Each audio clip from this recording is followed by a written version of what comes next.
Good afternoon. I welcome you to this session of experimental methods in fluid mechanics. Today we will discuss about different measurement techniques like U-tube manometer, inclined well type manometer. In fact, we have studied in our undergraduate fluid mechanics course these different types of pressure measurement techniques, and we will briefly review of the basic types, those are common in use. So today we'll start our discussion with a very simple which we have studied in our undergraduate course, that is U-tube manometer. So start with, we will discuss that how we can measure pressure using the U-tube manometer. So the U-tube manometer.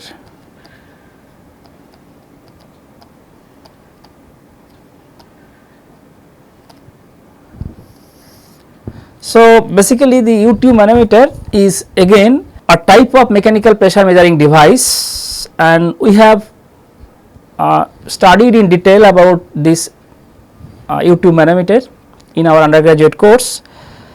And before I go to discuss about U-tube manometer, inclined well type manometer, one thing is very important, that these instruments operate on the principle that the pressure difference will, is very important, support a liquid column of the liquid. So what I can say, that whether it is U-tube manometer or inclined well type manometer, these instruments are basically operating on the principle that the pressure difference will support a column of a liquid. So I can write that this instrument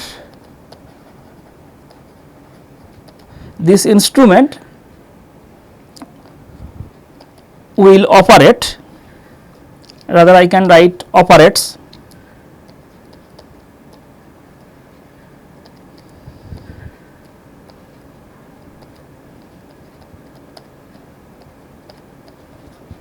on the principle that a pressure difference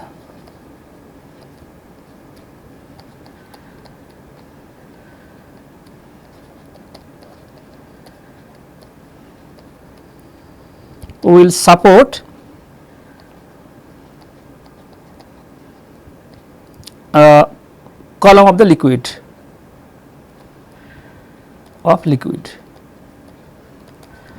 So this is the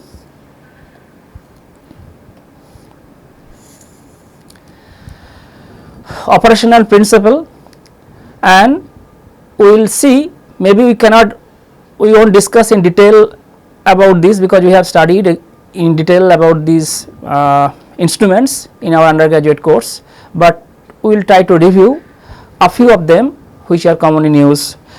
So what I will do, I will try to draw U-tube manometer, then we will see how we can measure pressure, and that too what are the limitations, the important considerations we should know while measuring pressure using this device. So I will now draw a U-tube manometer, that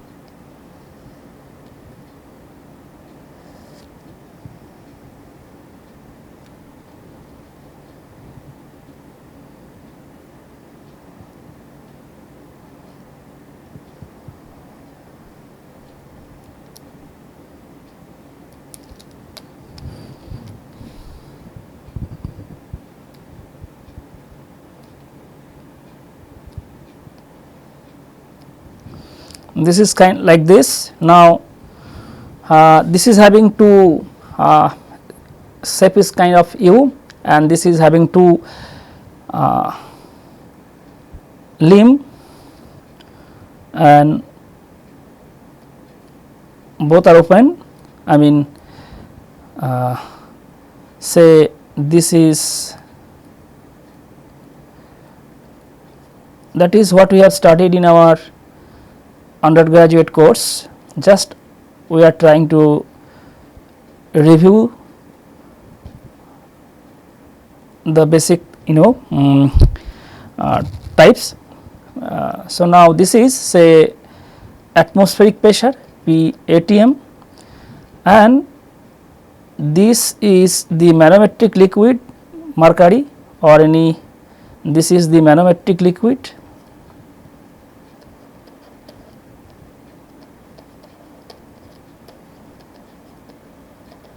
and this is the pressure signal that is what we would like to measure. So, now we are measuring in this cross section, we are measuring pressure in this cross section, say this is cross section CC, and this is kind of the fluid stream and the pressure we would like to measure of this fluid stream, and say properties of manometric liquid,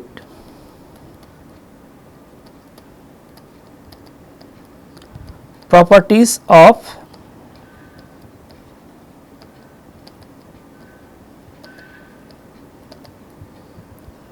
are density, viscosity. Similarly, we can write properties of fluid, we can say the for which we need to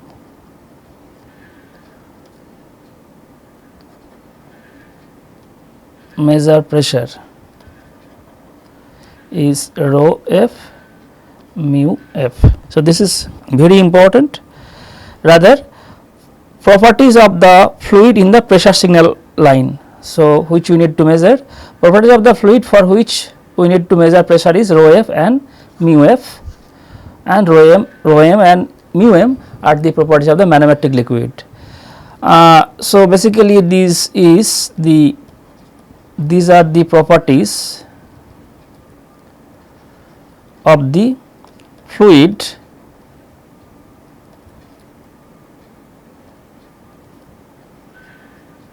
in the pressure signal line.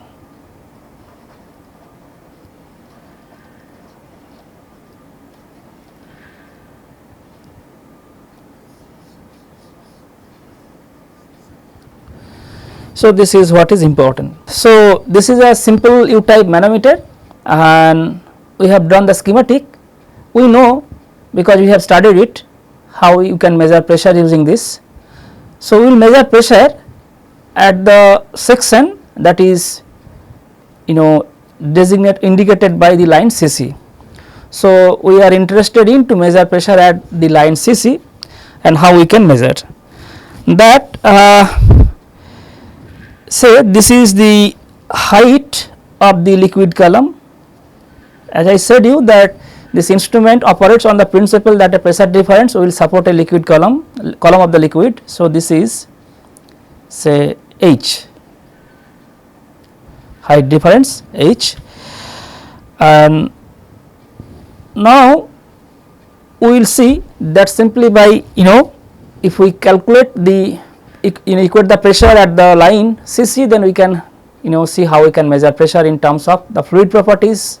Fluid properties means this is the manometric fluid and also the properties of the fluid in the pressure signal line. Now, two important things we need to know. First one, that H, first one is that the vertical height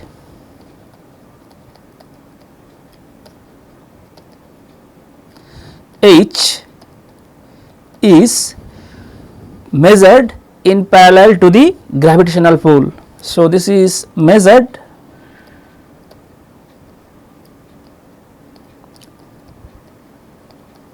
in parallel to the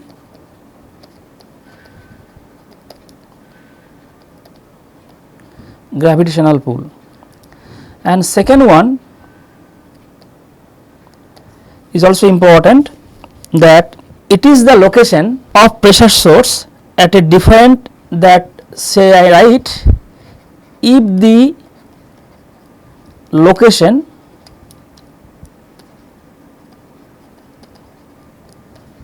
of the pressure source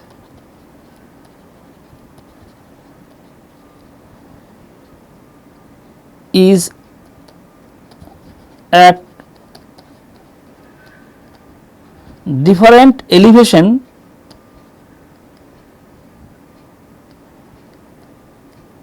then there could be an appreciable error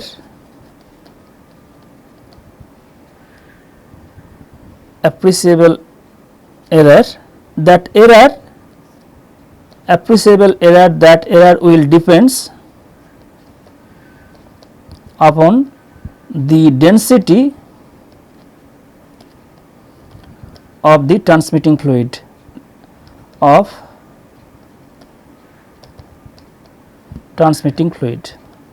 rho f. That is what is important. But now if I try to measure pressure, that the pressure of the fluid in the pressure P that we would like to measure in the pressure signal line. So say we have connected this manometer in a fluidic with a fluidic confinement, and we would like to measure, and the one end of the U2 manometer that is open to atmosphere. So this end is connected to the pressure signal line, while this end is open to atmosphere. Now because of the pressure, the liquid signal fluid in the pressure signal line, this is the pressure signal line. So this end I can write, this end should be connected to the pressure signal line, this end is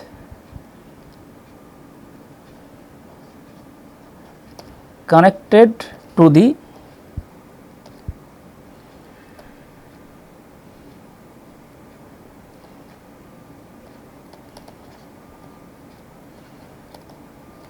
pressure signal line. So now because of the pressure there will be a height difference, and that vertical height that we will measure, that is in parallel to the gravitational pull. Now just simply we would like to measure pressure at the cross section CC. So if we would like to equate the pressure at section CC, we can get what will be the pressure that we like to measure. Now this is very simple, that see at section pressure, that means if we calculate, then P ATM plus, this is very, so we can write P, so we would like to measure P, so P plus height of the fluid in the pressure signal line, density of the fluid which is coming from the pressure signal line, and G will be equal to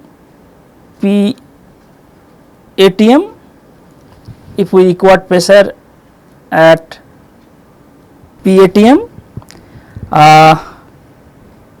plus rho m G into H. So this is very simple equation, just we are balancing at the cross section CC. So now from this we can calculate P minus P ATM equal to G H rho m minus rho f. So from this equation we can calculate, because we know the properties of the manometric fluid and atmospheric pressure, and this height, that is what now I will come to the next slide, that this vertical height is measured in parallel to the gravitational pull, and this height should be measured carefully, otherwise we will come up with a pressure measurement which is not the correct one. So this is very important. This is the vertical height of the vertical height measured in parallel to the gravitational pull, and that the pressure that the pressure difference or pressure differential, I can write that the pressure I can write that the differential pressure is measured at location designated by dash line. So, now next second one, that is, if the location of the pressure source is at different elevation than the designated one, there could be an appreciable error, and that error depends upon the density of the transmitting fluid. So, this is very simple. We have studied, we have in our undergraduate fluid mechanics course, but there are a few issues which we should know when we are using this U-tube manometer for measuring pressure. What are those? From the schematic itself, we can say that the U-tube manometer, rather U-tube manometers are very simple to use, but only one thing one should be careful about: measuring height, that is vertical height, right.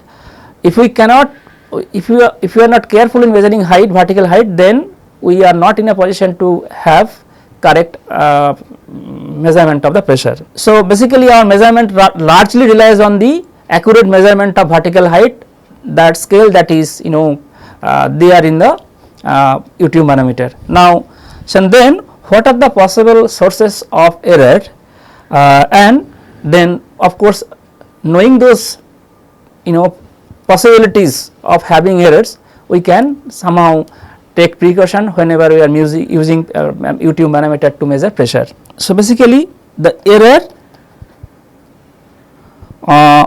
of the U-tube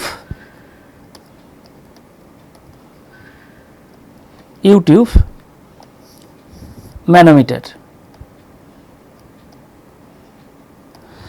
that the error is same as one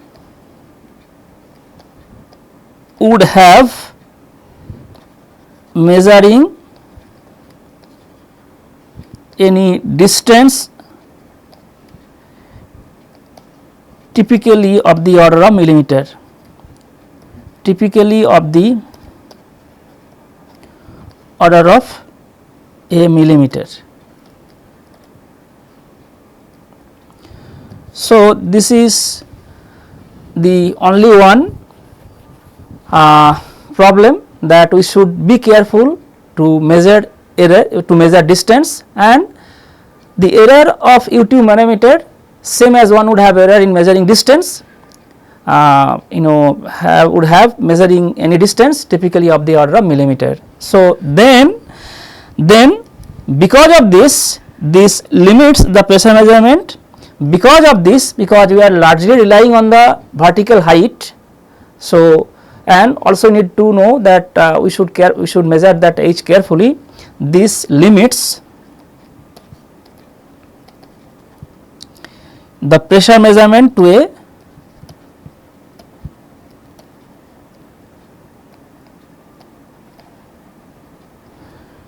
to relatively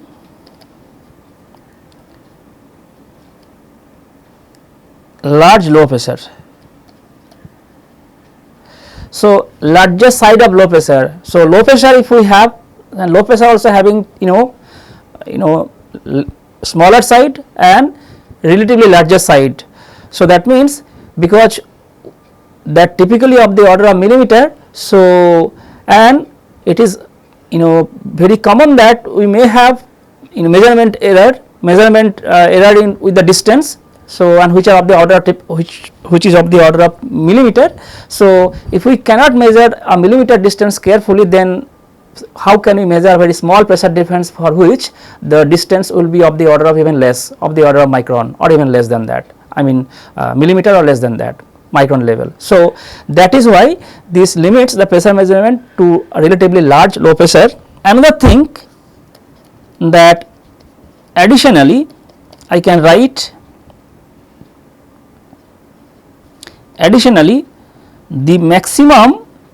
So, I can say that we cannot measure low pressure and that is what, if we can recall in my last lecture, that we discussed that for the low pressure measurement we have different techniques that we will discuss, but with this U2 manometer we cannot measure low pressure because we may have error in measuring distance, that is that will lead to leads to error in the pressure calculation. So additionally, the maximum pressure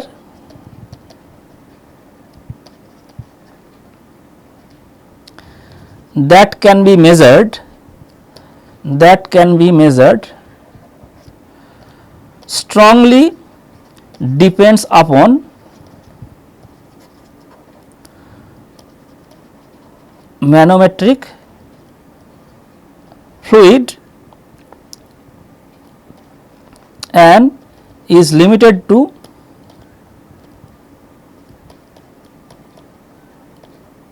vertical heights that can be used.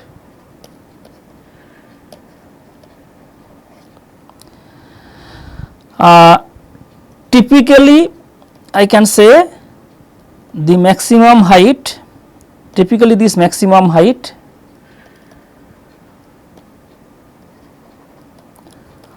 of the order of 1 to 2 meters, and also we can use dense manometric liquid. So if we use U2 manometer, we should be careful about measuring height, because error of the U2 manometer is same as one would have measuring any distance, typically of the order of a millimeter, because if we cannot measure if we cannot measure the distance accurately, if we come up with a wrong result, wrong value with the height measurement, then of course our pressure measurement will not be correct. So that is why this limits the pressure measurement to a relatively larger side of the low pressure, because for a small pressure the height height will be very small. So displacement of the manometric fluid will be very small, so we cannot measure. Second thing, now if we look at the other side, that what will be the maximum pressure that we can measure using U2 manometer is again limited by the vertical height that we can have, and that is also limited of the order of 1 to 2 meter.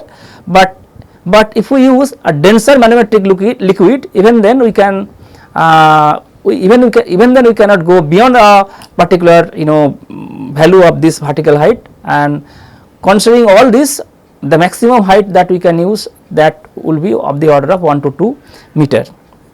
So now what we have understood, that U2 manometer is very common, we can measure pressure, but the measured pressure is solely function of the vertical height that we will measure from the calibrated scale. Now we have identified that the scale, I mean this height measurement is only the error. If we have error, then we cannot have accurate value of pressure. Now we cannot go, either we cannot measure very low pressure, because for the low pressure measurement the height resolution will be very small, that we cannot measure, and the maximum pressure, again we have seen that maximum pressure that can be measured using this U2 manometer is again restricted by the vertical height that can be considered.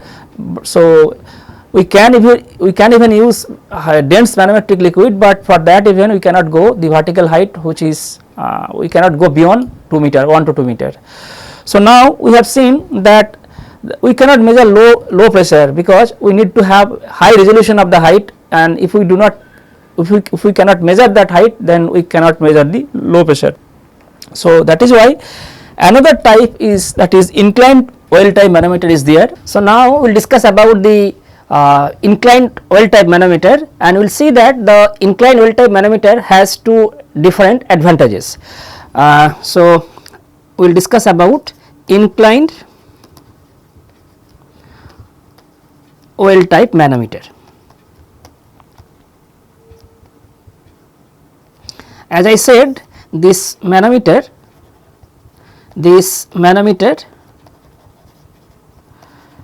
has two advantages,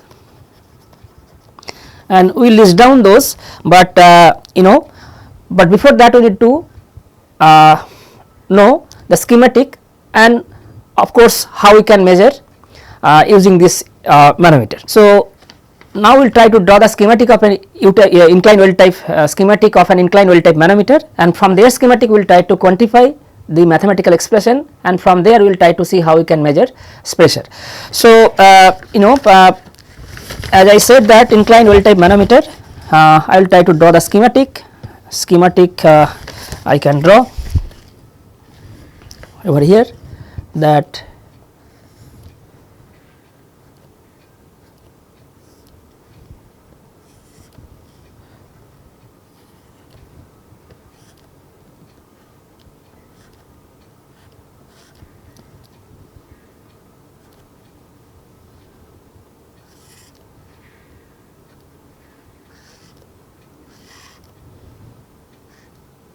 so this angle is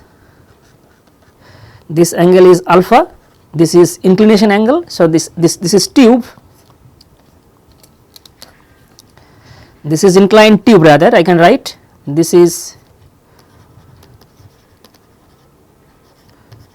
inclined tube, and initially, so manometric liquid initial level is same. So, this is the initial level, or I can write original level. So, this is the original level. Now, if we would like to measure and that pressure, that is P. So, this is the pressure that we would like to measure, and we are connecting this manometer with the liquid stream or fluid stream, and this end is still open to atmosphere, and this is PATM. Now, if of course P will be greater than PATM, and that is what we would like to measure, and since P greater than PATM, so there will be slight depression of the manometric liquid in this tube, and say the depression is by an amount H1. So, the new height of the liquid, so this is the original level, and so and as there will be slight depression of the liquid level in this bigger tube. Similarly, we can, because of this small depression, there will be a rise in liquid height in the inclined tube, and say this is the liquid final, and this is the inclined tube I can write. So, this is inclined tube, and this height is the, so this is H2 and this is H1.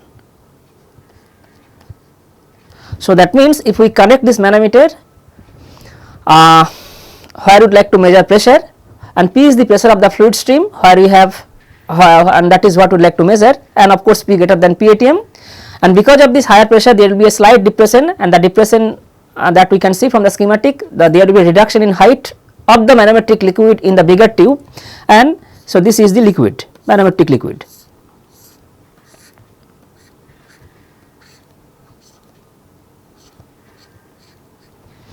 And so the manometric liquid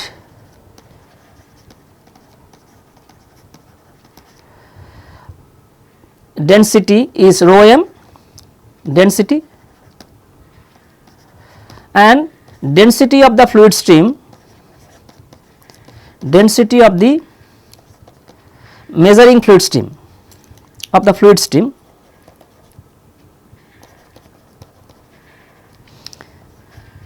density of the fluid or fluid, I can write density of the fluid or measuring fluid pressure is rho f. So, now as I said that now what is the, we will discuss again what are the advantages of this inclined well type manometer, but there will be a small depression in height, and that depression is H1, and because of the small depression there will be a larger rise in the height level of the manometric liquid in the inclined tube, and say this inclined tube scale is fixed. So, this is the initial level, and so this is L. So, L is the length over which the manometric liquid traversed and in the inclined tube. So, manometric liquid traversed a distance L from its original position in the inclined tube because of this pressure, that is what we need to measure, and this P greater than P ATM, and this alpha is the inclination angle, alpha is the inclination angle. Okay, fine. So, now we will work out, I mean, very simple mathematical expression, but before that we need to know what are the two different advantages that we have discussed. Now, what are the advantages? First one is, so two advantages.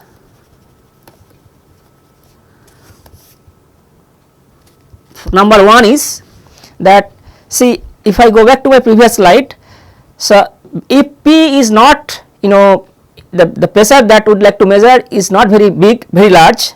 So, if we need to measure a very small pressure difference, I mean slight change in pressure from the atmospheric pressure that we would like to measure.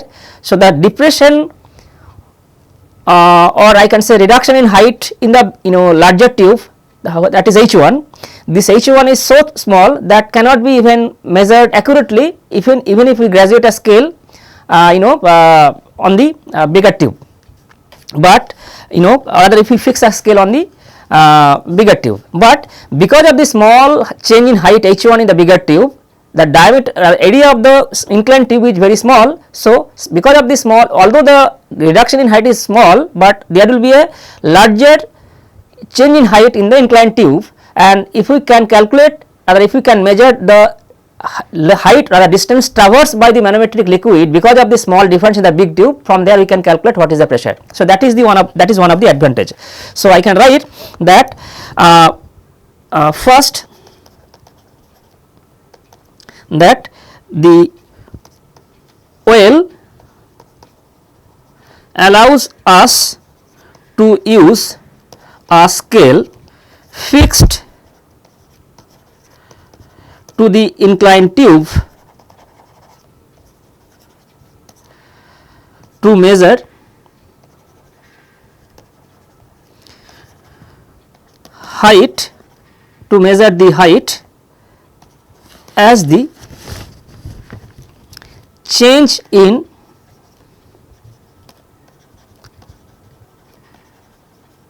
manometer fluid height in the well is effectively 0. That is what I was telling.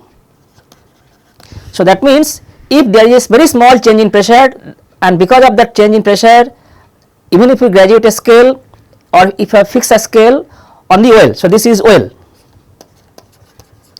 and area is A1, say area is A1 and this is inclined tube, area is A2. So, the change in height is so small that even if we fix a scale, that is what, if we fix a scale to the well, that small change in height cannot be measured correctly, but the advantage is that although the change in height in the well is very small, but that change will leads to a substantial change in the manometric fluid height in the inclined tube. So, that we can measure, and of course, you need to fix a scale. So, if I go back, so there will be a fixed scale that will be fixed in the inclined tube. From there we can measure what is the length traversed by the manometric liquid in the inclined tube.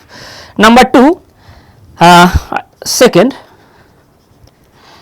the inclination of the measuring stem allows use to improve the resolution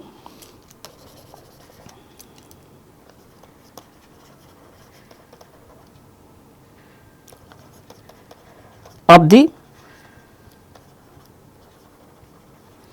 measurement of H. Why? Because as we measure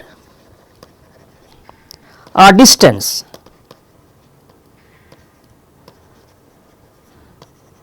along the tube. So, this is another advantage. That means the change in height H1, it is very small. Because of this change in height in the well, there will be change in height of the manometric liquid in the inclined tube as well, but we are not going to measure the height, change in height, rather we are going to measure the distance traversed by the manometric liquid in the inclined tube, and the distance traversed will be definitely larger than the change in height in the manometric liquid. So, that means we can increase the resolution.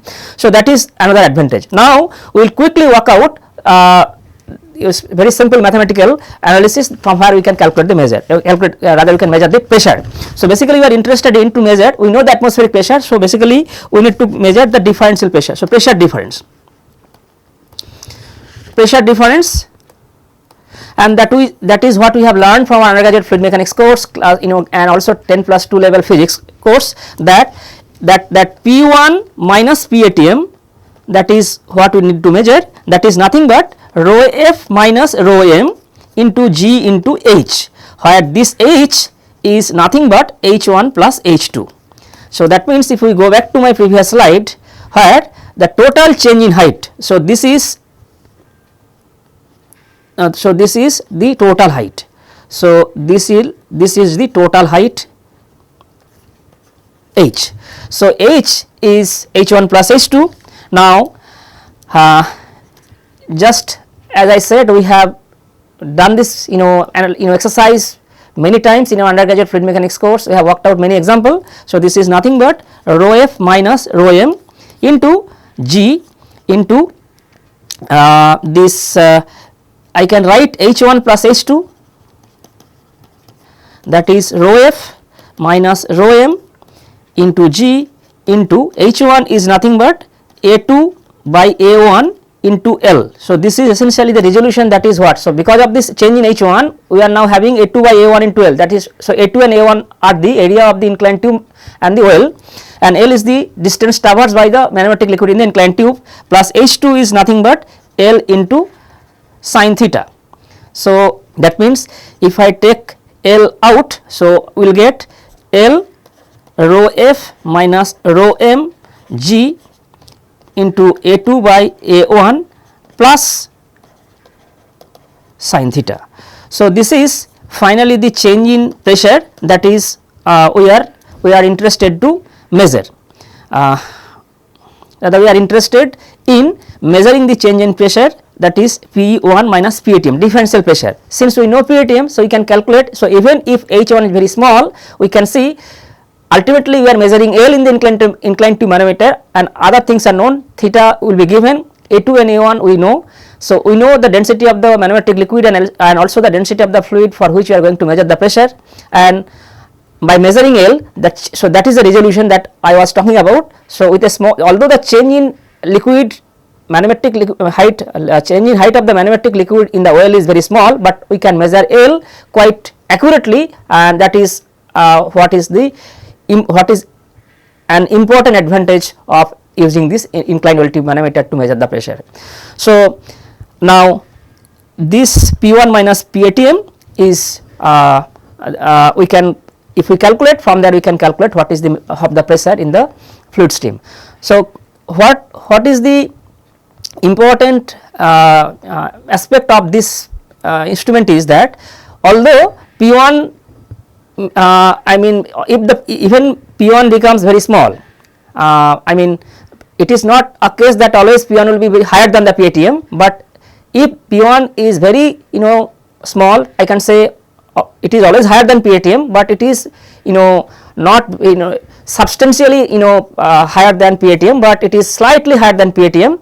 Even then we can measure quite accurately if we use inclined oil type manometer and rather to measure the pressure. So, with this I stop my discussion today, and I will continue my discussion in the next class. Thank you.